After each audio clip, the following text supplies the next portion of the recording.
from the world of politics. I think there's a strong strategic case for doing this. And if we were not to do this, if China were to do something, then that would be the end of the American-sponsored alliance system that has kept the most prosperous and most populous part of the world stable for 3/4 of a century now. To the world of business. The Fed only needs to go to 2.5%. I actually don't think that means that recession is inevitable. This is Balance of Power with David Westin.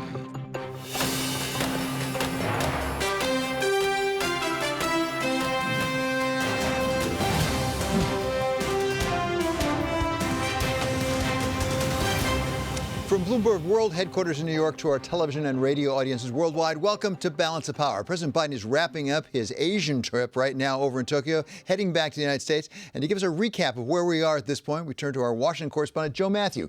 He is host of Sound On weekdays every day of the week at 5 p.m. on Bloomberg Radio. So, Joe, thanks for coming from the White House once again to us. So where are we with the trip? What did the president get accomplished?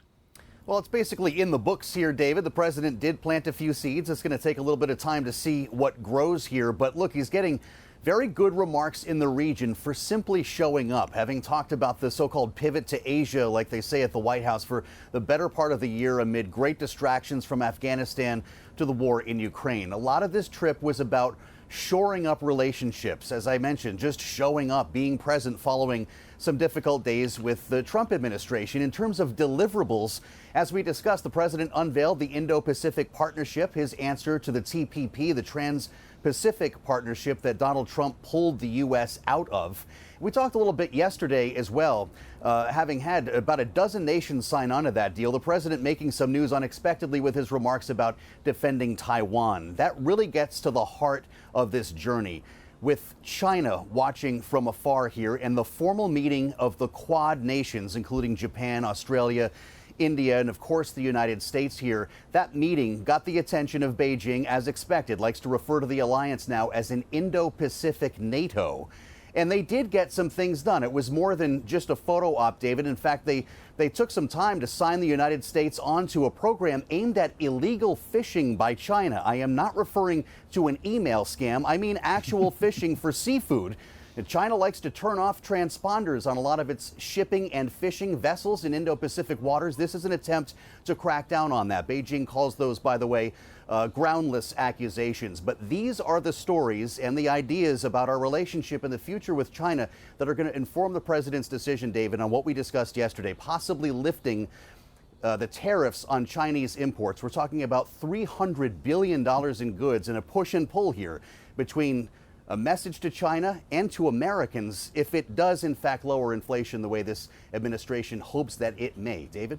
Thanks so much to Joe Matthew. I must say that was a really tour de force of a summary of a whirlwind tour through Asia. Thanks so much to Joe Matthew. He's host of Sound On weekdays at 5 p.m. Eastern Time on Bloomberg Radio. Well, Joe just mentioned the fact there was discussion about maybe lifting those Chinese tariffs.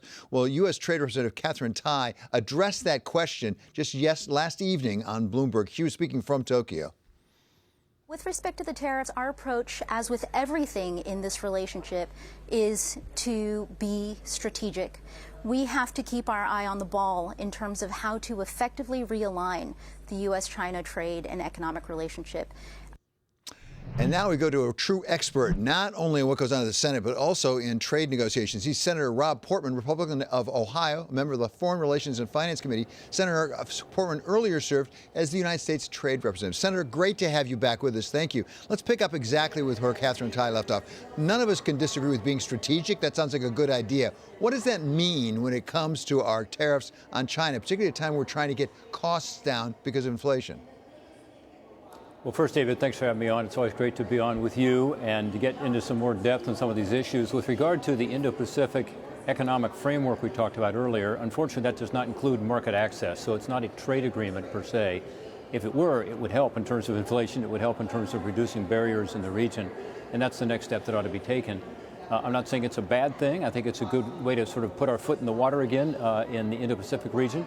With regard to the tariffs from China, remember, those were based on a Section 301 investigation, which found that China was unfairly trading in those products and others. So it's based on fairness. It's not based on national security or other things such as Section 232. So we need to deal with that. On the other hand, I think it's in our strategic interest to have an exclusion process where, as an example, if you are an importer of one of these products from China, you're facing a 25% tariff, and you cannot find that product here in the United States, which is the case in some cases, then that tariff would no longer apply. In other words, if there's not any competition with an American company making the same product. But where there is competition, which is most of these cases, and China's not playing by the rules, I don't think you want to take away this tool of Section 301 and the ability to put tariffs on China to help to level the playing field. So fair enough on the fairness point on Section 301 with respect to China. Come back to the IPEF if we could for a moment. You mentioned market access, which is not part of this. It's not sort of lowering tariffs, as it were. Right. Would you be in favor of that? And maybe even more important than what you would want,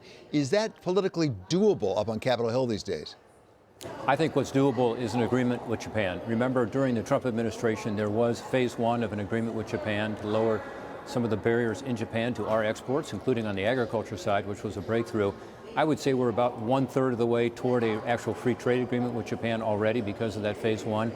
Japan is by far the largest economy in the old Trans-Pacific Partnership group, with which we do not already have a trade agreement. Most of the countries we already have a free trade agreement with. You think about Singapore as an example, or Australia, or the countries in South America on the Pacific. But we do not with Japan, and it's the biggest economy. It would make the most impact. And politically, I think that's also much more viable, is to complete a free trade agreement with Japan, which would then put us in a much stronger position in the Indo-Pacific area. And we could start having agreements with some of the smaller countries as well, like Malaysia or Vietnam. So I think that's the best step to take. I've urged that on the administration. They are not moving forward with free trade agreements, as you know. An easy one is UK, because that's almost done, started in the Trump administration. But Japan, I think, should be right up there. And if that were done, it would really make a big impact in terms of our economy and in terms of our footprint in the Asian Pacific area. Senator, let's turn to Ukraine if we could. As I say, you're a member of the Foreign Relations Committee as well. There's a lot of talk we're hearing right now from the United States, but also from Europe, from the UN even, about the blockade of grain and other foodstuffs coming out of Odessa over there. Is there any realistic prospect of opening up that blockade? There are reports in the British press, at least, that maybe they might even send in warships to force the issue. Well, that would be great. It is a crime what is happening in Ukraine, and on so many levels. But one is that the Russians have effectively made Ukraine into a landlocked country by blocking these ports into the Black Sea, Odessa being the single most important one. Recall that some years Ukraine is the #1 exporter of sunflowers and sunflower oil, #2 in terms of wheat. And the countries, particularly in the developing world in Africa and elsewhere, depend on this. And yet, because of this war that was totally unprovoked, totally illegal, and now brutal from Russia, these ports are being blocked. And by the way, they have to be blocked on both sides. In essence, the Ukrainians are putting mines in place to avoid Russian warships from coming into Odessa, and then the Russians are doing their own. We're not quite sure exactly what it is, but mining to avoid the Ukrainians using these ports. So yes, it would be great to have what I call a humanitarian corridor there, to at least allow these grain shipments to get out. The grain bins in Ukraine are full right now, and yet the farmers are told to plant. They're not sure where their product's going to go. If you told them the exports can continue, we can actually continue to ship these exports because the trains and the trucks can't take nearly the quantities. That would make a huge difference. I hope warships wouldn't be necessary, because I hope Russia would say, okay, why would we want to block, grain going to, again, Africa and other poor countries to keep starvation from happening, which could happen here over the next year if we don't do something. So my hope is that we can have that corridor opened up. The United States should play a central role here, but so should the United Nations and every country in the world that believes that this is important to have these exports continue. And Senator, finally, give us your take right now on the U.S. economy, where we are in inflation, how we're doing in fighting against inflation, because in addition to everything else, you also were the director of OMB at one point. Well, David, right now it's very clear that we still have demand that's outpacing supply. And unfortunately, the inflation numbers seem to be getting worse in some categories, not better. Certainly not better in any substantial way. So the worst inflation in 40 years. We've seen it with the gas prices. We're now, I'm seeing projections of $6 a gallon. It's a huge problem. So what should we do on the demand side? Well, one, we should not put more surplus spending or stimulus spending into the economy, because that is what generated so much of this. You remember almost $2 trillion, $1.9 trillion was put in the economy in March of last year at a time when The Congressional Budget Office, a nonpartisan group, and others all said the economy is doing just fine. In fact, it will recover to pre-COVID levels by mid-year last year, which it did. But yet the administration insisted on dumping this huge stimulus in. You recall people like Larry Summers, who was Secretary of Treasury under President Clinton and then the National Economic Council under President Obama, said this is going to cause inflation, and he was right. So that's something we can't do, is put more stimulus spending in, as is being proposed under this Build Back Better. Second, don't raise taxes right now, because if you're raising taxes on business, which is also a proposal of the Democrats, you're going to hurt the supply side. And then third, how do you expand that supply? Because it is a demand-supply issue. And there's no question that in addition to the stimulus spending that was put in there, COVID did result in a more constrained supply. That's starting to free up now, and that's good. One thing that's easy to do and should be done immediately is to free up more supply on the energy side. Because just as inflation broadly is defined by too much demand, not enough supply, so is the gas prices at the pump. And so that would mean more oil production here in this country, taking us through this period so that we have the opportunity, in a more environmentally sound way, by the way, to use our own oil here rather than importing more, and to try to get these prices down. So that's an inflation issue right now. How do you deal with gas prices? And there is a solution, which is to increase the supply, not just focus, as the Fed must, on the demand side. Senator, it's always such a pleasure to have you with us. Thank you so much for being here. That's Senator Rob Portman. He's a Republican of Ohio. Coming up, new home sales out today give us yet another weak economic reading. We talk with Citi Chief Economist Nathan Sheets about whether the Fed is succeeding in taming inflation. This is Balance of Power on Bloomberg Television and on radio.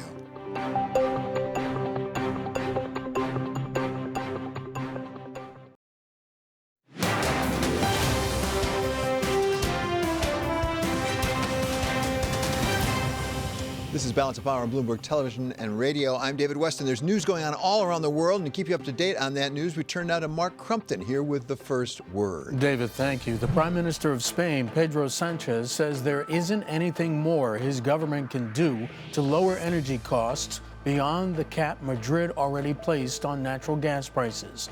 Prime Minister Sanchez says Southern Europe needs to invest in the interconnections of the European Union. 1/3 of the total regasification capacity of the European Union is located in Spain. 50% of the LNG storage at the European Union is located in the Iberian Peninsula, which is the problem that we are facing, the lack of interconnectivity. And that is why I think it's really important to invest in those interconnections to provide also from the south of Europe alternatives to the Central and Northern Europe. Prime Minister Sanchez said Spain has done everything it can do, and he mentioned the 16 billion euros the country has earmarked to soften the impact of Russia's invasion of Ukraine on its economy. He spoke in an interview with Bloomberg TV at the World Economic Forum in Davos. In Russia, opposition leader Alexei Navalny has lost his appeal against a new 9-year prison sentence. He'll be transferred to a high-security prison that supporters say is aimed at isolating President Putin's top critic even further. Navalny was convicted in March of fraud and contempt of court. The Biden administration's trade representative says the United States must be strategic when it comes to deciding whether to lift tariffs on Chinese goods. Catherine Tai told Bloomberg that it has to be done in terms of how to effectively realign the U.S.-China trade and economic relationship. On Monday, President Biden said he would consider removing some of the Trump-era tariffs. American households are about to get some unwelcome mail, some of the highest power bills they've ever seen. Residential electricity rates are poised to climb even higher this summer.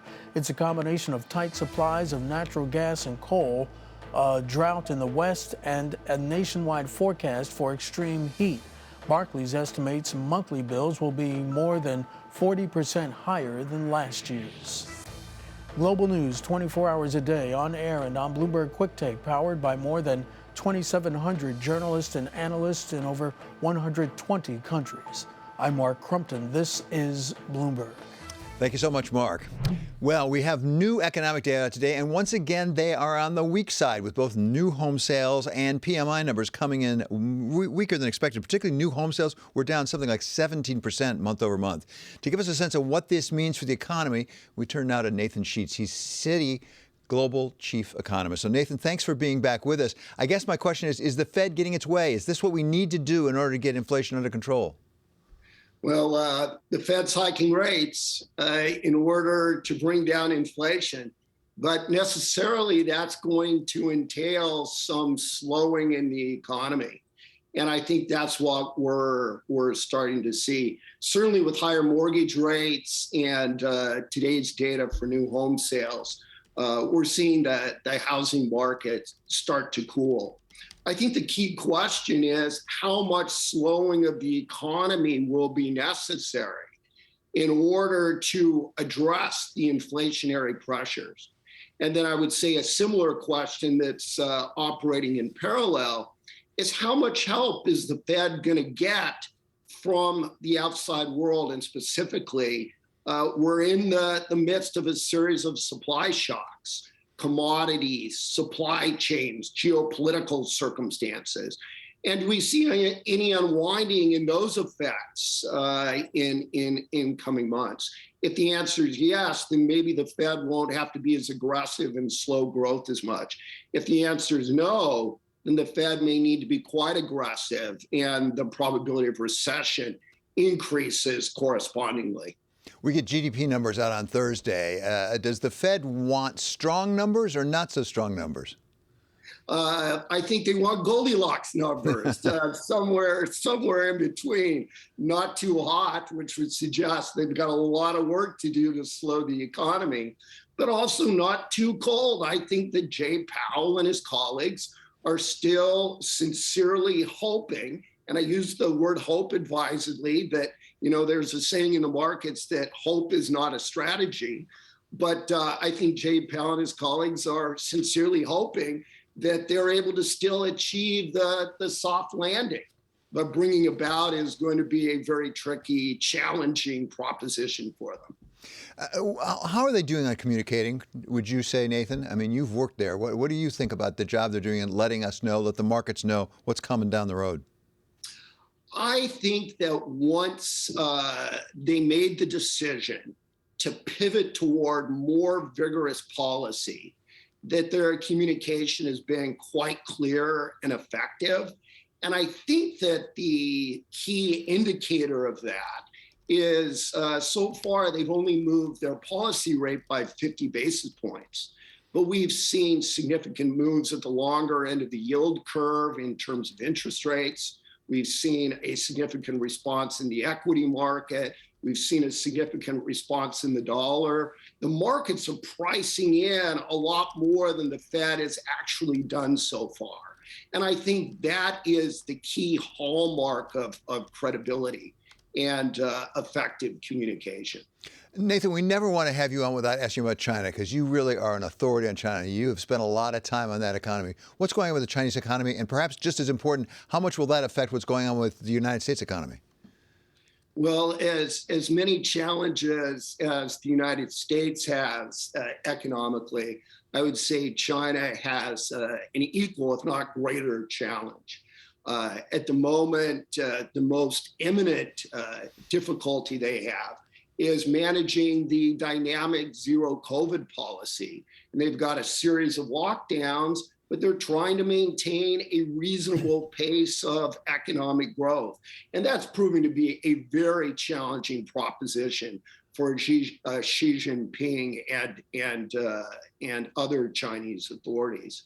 But there are also deeper challenges in the Chinese economy. And specifically, they have been very reliant on the property sector and on real estate. And that sector is slowing and is creating an enormous drag on the economy. Now, they're pivoting policy towards greater stimulus. We've seen the PBOC cut rates. Over the last 24 hours, the Chinese authorities have announced some additional measures.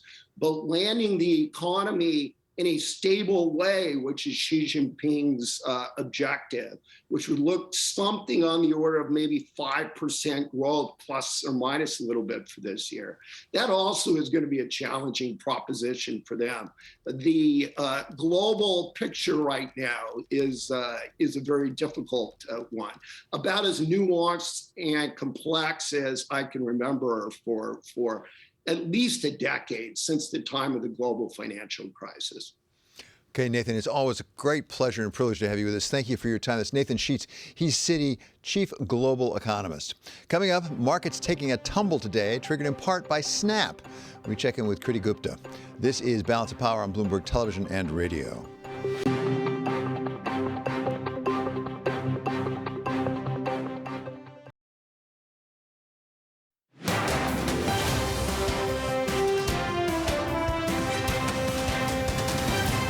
This is Balance of Power on Bloomberg Television and Radio. I'm David Westin. Well, yesterday, equity markets were up. Today, not so much. Here to report is Kriti Gupta. So I guess the best we can say is it's not as bad as it was. It's not as bad as it was. Yes, that is the silver lining Right. in today's market action, but it is still pretty bad. And you are seeing that sell off. And this really all hinges on a very key macro issue, which becomes what's the bigger issue here, inflation or recession? It kind of seems like when you're looking to a lot of these corporate earnings, recession seems to be taking the lead. But also remember, we did have a major rally yesterday as well. So we already started off with futures coming in lower, but the Snapchat earnings really accelerated that. And of course, we heard about that after the bell, but it's not necessarily that this is a major or this is a tech company. It's about what they said. They said there were macroeconomic issues at play here that's eating in. And David, it's kind of strange to connect the dots between a social media platform like Snapchat that has a very specific demographic. And not the biggest social media. It's not the largest social media platform. It's not even in the S&P 500. So why is it tanking the market here? And there's two reasons for it. There's a demand story and a supply side story. Indulge me for a second, if you will.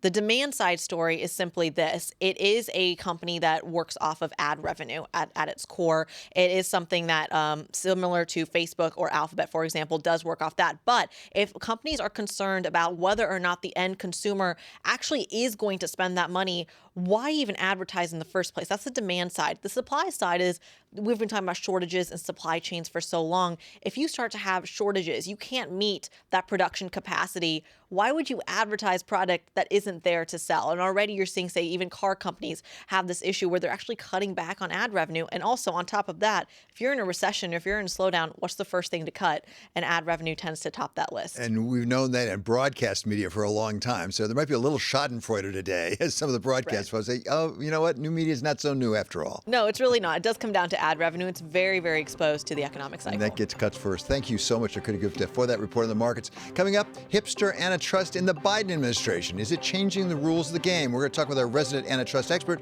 Jennifer Rhee. And this is Bloomberg.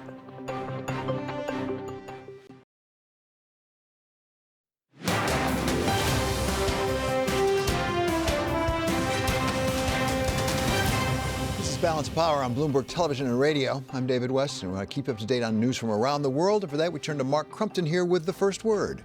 World Health Organization Director General Tedros Ghebreyesus has been re-elected to serve a second term. He led the WHO's COVID-19 response and faced criticism as the organization was slow to call the outbreak a pandemic in early 2020. Tedros, as the Ethiopian health official is known, was the sole candidate. European Central Bank President Christine Lagarde rejects the idea that the euro area is heading for a recession. Lagarde spoke to Bloomberg in an exclusive interview in Davos. We have the negative, the adverse, the various alternatives there on the basis of hypotheticals such as boycott of oil, interruption of gas supply that clearly would have a significant impact on the economy. But for the moment, we are not seeing a recession in the euro area.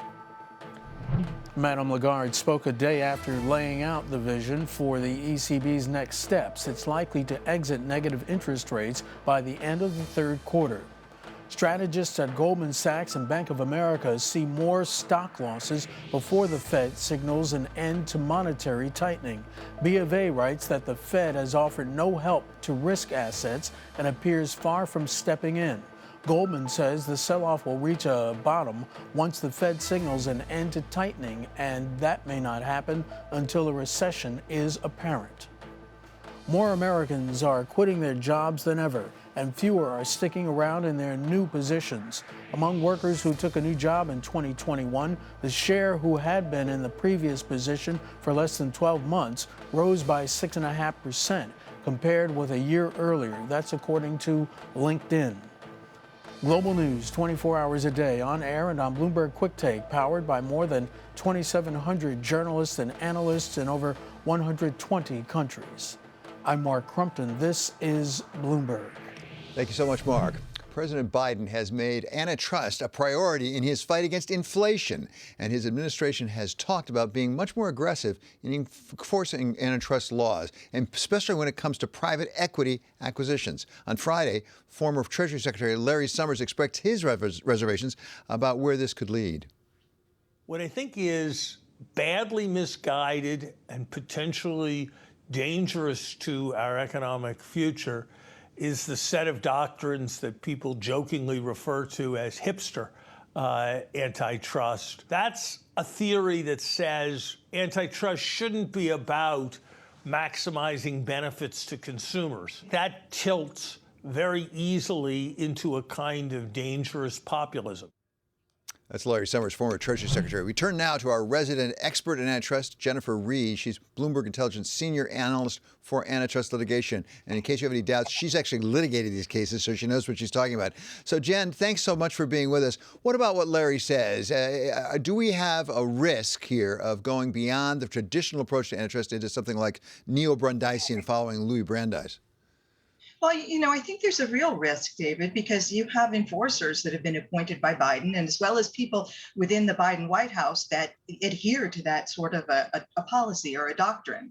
They have been open about it. And so they're implementing measures right now as we speak at the Federal Trade Commission, at the Department of Justice, to try to stop mergers, even before they're signed up in a boardroom, adding to uncertainty in the process, adding to rigor in the process, difficulty, adding to the time it takes to get a merger completed, in hopes that these deals just don't even get signed up to start.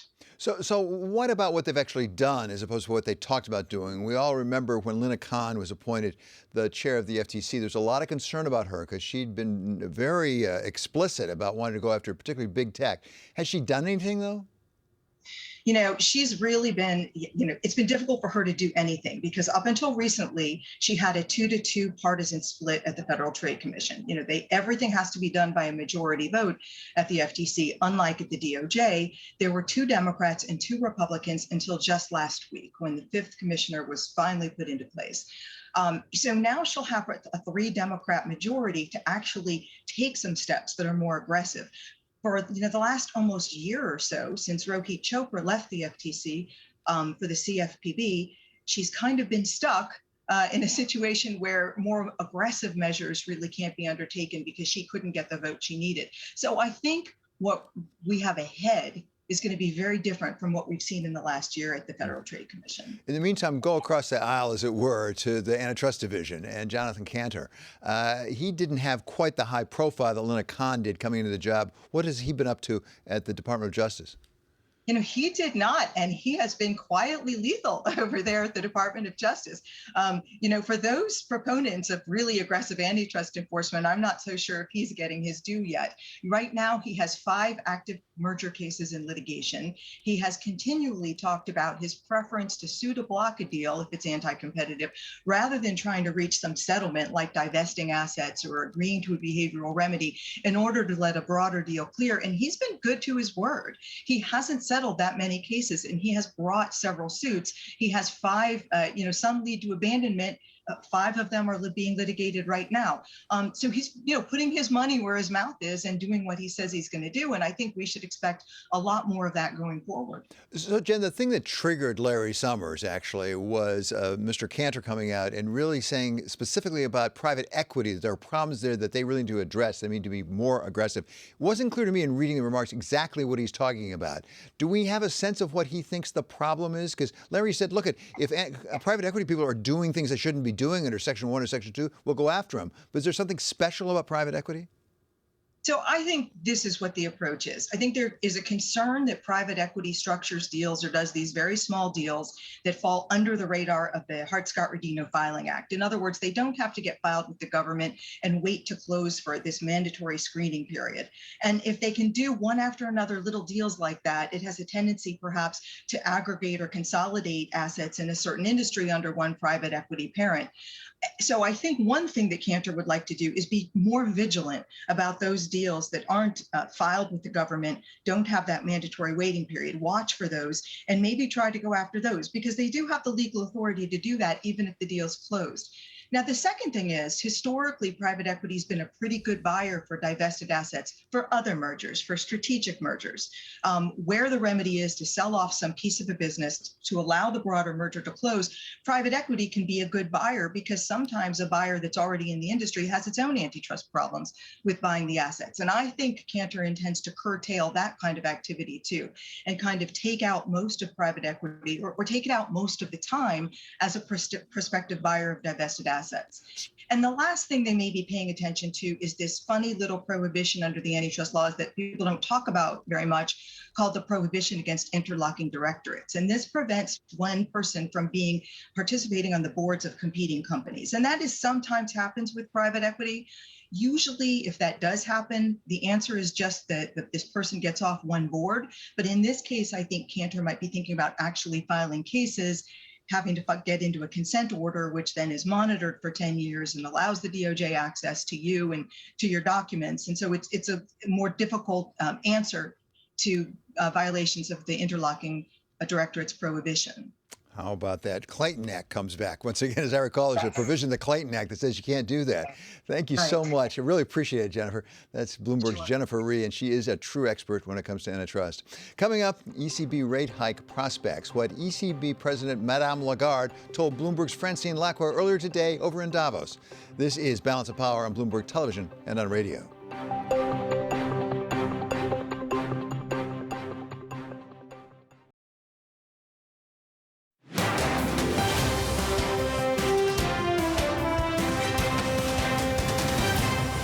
This is Balance of Power on Bloomberg Television and radio. I'm David Westin. There's been a lot of talk over in Davos about possible ECB rate hikes. And our colleague Francine Lacqua earlier today spoke exclusively with the person in charge. She's president of the ECB, Christine Lagarde. We have been going through 8 years of negative interest rates, special accommodation, and we are clearly now at a turning point. And I thought it was appropriate at this point to explain what the journey is, what the direction of travel is, what the destination is in the relatively short term, and what is our aim point as well. If you're hiking, you want to hike, why wait for July? We are not in a panic mode. And we've started that journey, thinking about it very carefully, back in December, with steps along the way. And we are now at a stage where there is every certainty that we will stop net asset purchases very early in July, deciding so in June, which will then clear the way for a rate hike that will come reasonably shortly after that.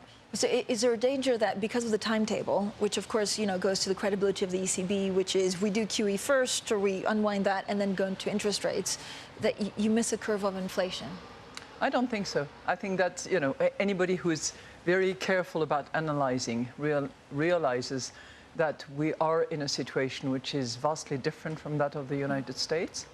And we are actually perfectly on time and not behind the curve. I think there is also great value in being steady, predictable, and we said all along in our forward guidance that we would stop quantitative easing in terms of net asset purchases, because we will continue reinvesting as we go, and that then we look at interest rates, which will be the main tool further on. How do you see inflation developing from now? I mean, again, there's so many unknowns because of the war. There are lots of forces, and some of them, counteracting against each other. You have the war, which in and of itself is an absolute drama and has massive economic impacts, not just in Ukraine and eventually in Russia, but for the rest of the world. We have energy prices, which have gone up significantly and represents a big chunk of inflation. We have food prices. I mean, there's a whole series of things that are weighing on growth down and pushing inflation up. But on the other side, you also have forces. You know me, I tend to be a positive person, and I try to look at what is likely to counteract those very significant shocks. There is unemployment, which is at rock bottom rate compared with whatever we have measured in the last 20 years. We have massive savings that are still untouched.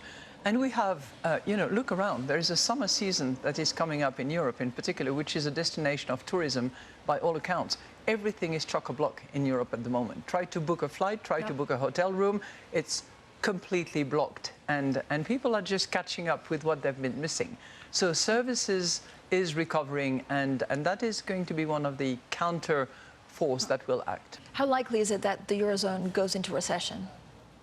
We don't have that as a baseline. You must have heard that sentence a million times, which is why we also do scenarios, and we have the negative, the adverse, the various alternatives there on the basis of hypotheticals such as boycott of oil, interruption of gas supply that clearly would have a significant impact on the economy. But for the moment, we are not seeing a recession in the euro area.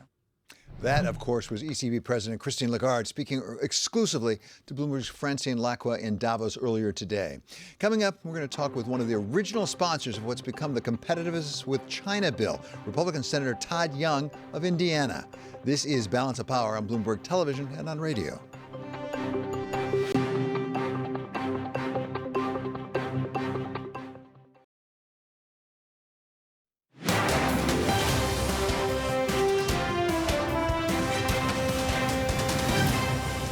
This is Balance of Power on Bloomberg Television and Radio. I'm David Westin. Well, that competitiveness bill is working its way through Congress. It's been a long time now, sometimes called, in part, the CHIPS Act, to try to deal with competitiveness on microchips with China. We're going to turn now to someone who was the original sponsor, the author of that bill. He's Republican Senator Todd Young of Indiana. So, Senator, this is your baby in various ways. But before we get to that baby, I want to talk to all those babies and their baby formula because, of course, the first place where it landed, the C-17 with formula, was in Indiana. Give us a sense of what's going on with baby formula in your home state. Well, I'm hearing from all kinds of constituents, even some of my neighbors, that this baby formula shortage has really caused them problems, a lot of anxiety, a lot of stress for mothers in particular, but also fathers as they try and get this formula for their kids. Listen, it never had to be this way. Unfortunately, the administration shut down the major production facility up in Michigan some months ago and sort of waited to the last minute to identify that there was a problem here, that there were going to be supply chain challenges related to baby formula shortage. I do commend them for responding now in a bold way by flying that shipment into Indianapolis and also reducing some of the barriers to getting formula approved through the FDA. So those are positive steps, and I look forward to working with them moving forward. So let's come back now, if we could, to this competitiveness bill. The last version I think that I heard was U.S. Innovation and Competition Act. It's had several names. Give us a sense of where this bill came from, as I understand you actually drafted it. That's right. Senator Schumer and I both came to understand that each of us shares an animus towards the values of the Chinese Communist Party, and we think they're headed in completely the wrong direction, which is challenging our leadership in the world and our values and stealing our intellectual property. And we agreed on one of the ways that we have to, boldly lead to show the Chinese Communist Party that we're not going to put up with it anymore. And that is to invest in our people and cutting-edge 21st century national security innovation. Things like artificial intelligence and quantum computing will define 21st century warfare. Unfortunately, the Chinese Communist Party is investing very heavily in these areas, the U.S. less so. So what Senator Schumer and I have proposed is funding through our research universities, investment in research in these key areas, also preparing our people to develop these new platforms like artificial intelligence and then build them here in the United States so we won't have the supply chain challenges we have with things like computer chips right now. So we can at once train our people for good paying jobs, invest in national security research, and prepare us to lead in the 21st century and make sure our values prevail and not not those of the Chinese Communist Party. So, Senator, this is the point at which some of us who have not spent time up in the halls on Capitol Hill the way you have get a little perplexed, because we've had Republicans and Democrats on, a lot of your colleagues, and I haven't found one who's against this. They're all for it. So this is actually an example of something that's bipartisan. It seems to make good sense. Why hasn't it gotten done? Well, listen, I have to commend the Democratic leadership here in the Senate. I told Senator Schumer we're only going to work together on this if we make it a very transparent and inclusive process. And he has kept that promise for me. So we got buy-in from roughly 70 U.S. senators, bipartisan, and got a really big vote out of the Senate. And we hope to maintain that moving forward. Unfortunately, the administration and Democratic leadership got distracted along the way with something called Build Back Better. And so for the better part of a year, they let our Senate bill lay dormant, essentially staying here in the Senate as opposed to being reconciled with the House version. Right now, we are in the negotiation process. The House has passed their bill. Unfortunately, it's kind of a partisan bill. We still have that Senate bill. We're in the process of negotiation. I think within the next couple of weeks, we're going to end up with the final compromise bill that will look a lot like the Senate bill. And then it'll be signed into law by the President of the United States. So I'm guardedly optimistic, but it's very important that for those who feel strongly that we need to get this done for the good of the country and to demonstrate that this place can still work and work in a bipartisan way when it has to, we need to press our senators and our members of Congress to get this thing done rather than focusing on election year politics. So, Senator, let me push you on guardedly optimistic and see if I can get you to confident, because as a practical matter, isn't there a deadline this summer of that summer recess? Given the fact we've got midterm elections in the fall, you got to get it done by the middle of the summer. Are you confident you can get it done by the middle of the summer? Well, I know we can get it done as long as President Biden has the will to press Democrats to get this thing done.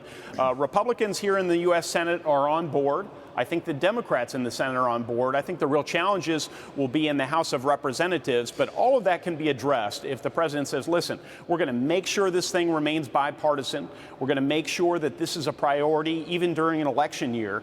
And I believe it will happen because, you know what, it has to happen. The Chinese Communist Party is not waiting. They continue to invest in outcompeting us. We know we have a better system. We have more talented people, creative people. If we invest in our people, if we invest in the research, we will win this race to develop the best 21st century national security technology in the world, and that'll keep us safe and secure. Chinese investment in this area has been going on for years now, and they have been gaining, at least in some respects, on the United States for years now. Assuming this bill were signed into law tomorrow, how long would it be before that really got reflected in the competitive race? You know, it takes a while for research to manifest itself with breakthroughs, but I think, you know, within the next couple of years, we'd start to hear about some of the breakthroughs that have occurred as a result of this 21st century investments. You'd also have a lot of workers across the heartland in places like Indiana who can sleep at ease knowing that the computer chips they put into automobiles to make our economy work will be made here in the United States of America, not in Taiwan or South Korea or communist China. So there are things that have to be done now so that within a couple of years, we know that they're on track to ensure that our economic security is taken care of. I would add one more thing, that one of the reasons the Chinese are making advancements in technology is it's not just the fact that they're investing all kinds of money in research, it's also they're stealing our research. So one of the key features of this legislation, the U.S. Innovation and Competition Act, is we propose cracking down on a lot of that theft of intellectual property and research findings in the university environment, at the Department of Energy, and in other settings so that they can stop stealing our stuff. Okay, Senator, really appreciate you coming on with us today. That was very helpful. It's Senator Todd Young, Republican of Indiana. I want you to check out the Balance of Power newsletter on the terminal and also online. Coming up, Balance of Power will continue on Bloomberg Radio. In our second hour, we'll talk to former U.S. Ambassador to India, Tim Romer, about President Biden's meeting with the Quad today in Tokyo. This is Balance of Power on Bloomberg Television and on radio.